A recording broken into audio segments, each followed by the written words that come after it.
One of the very quickest ways to increase the value of your practice is a mindset change. It's subtle, but it's powerful, and it makes a huge difference in what your practice is worth in the marketplace. This is The Rare Advisor, proud to be a part of the Advisor Advancement Network and home of a business model supercharged by recurring and repeatable events. Your host is Mike Walters, CEO of USA Financial. He is an investment advisor representative of, and securities are offered through USA Financial Securities, member FINRA SIPC, a registered investment advisor. When you're looking to create the most value for your practice, the good news is it's about not just the balance sheet, but also the P&L statement. Generally speaking, what is best for the client, what is best for your practice is also what is best for you as the owner. And so we're going to talk about a number of these different items in some upcoming Rare sessions. But most specifically, I want to start you off with the mentality of understanding the merger, acquisition, succession, and transition, although they have kind of different subsets of what it is you're trying to accomplish and or the angle at which you're coming at this from. The reality is the valuation components all go in the same kind of direction. So the first thing is, think of your business truly as a business, not as a job. Meaning, no one really, an investor, an outside investor, a buyer, the advisor from across town who's acquiring practices, no one wants to purchase your job.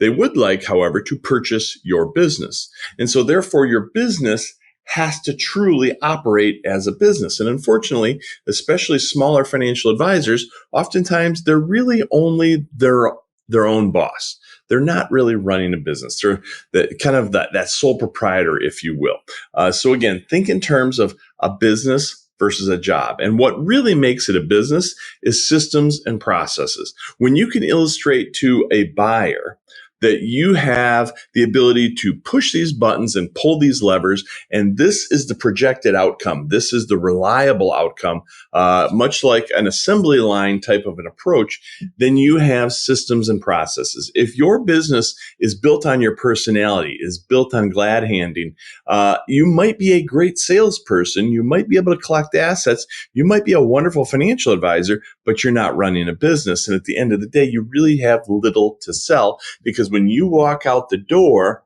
all of the inflow of assets and customers walks out the door with you. Again, you need to have systems and processes. Another way I like to think about this is a business owned by a family is much more valuable than a family-owned business. When we think of a family-owned business, we think of a mom and pop shop.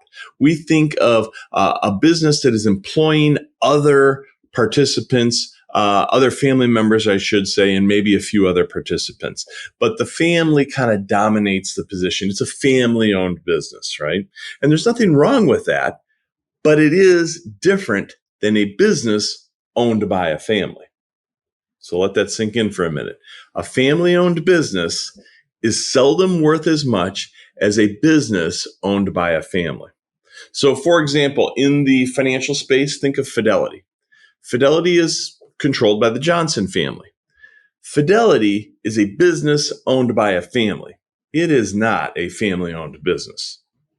So again, it's a subtle difference in the wording, but it's a dramatic difference in the philosophy of how the operation is managed, how it's strategically directed from the top down.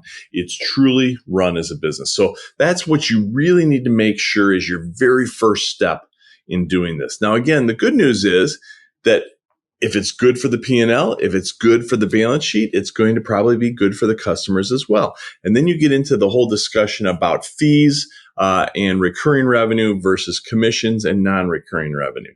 The commissions and non-recurring revenue are worth less than half of what the recurring revenue is from a valuation perspective.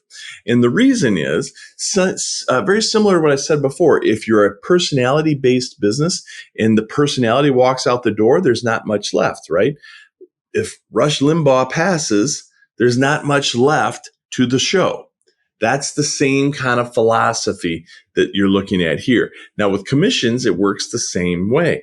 There is no ongoing value to that block of business. Now, you might be able to work it and you might be able to get future value out of it, but it doesn't throw off any revenue at this stage. So unlike recurring revenue, unlike assets under management, you have the recurring revenue that's highly coveted and is valued much higher in the process. Whereas the commissioned revenue, although it's nice, it's good for the P&L, it's not real good for the ongoing valuation for that balance sheet perspective. So again, keep these things in mind at the very basic level of mergers, acquisitions, succession, and transition. And no doubt we'll talk about more of this stuff here on Rare as well.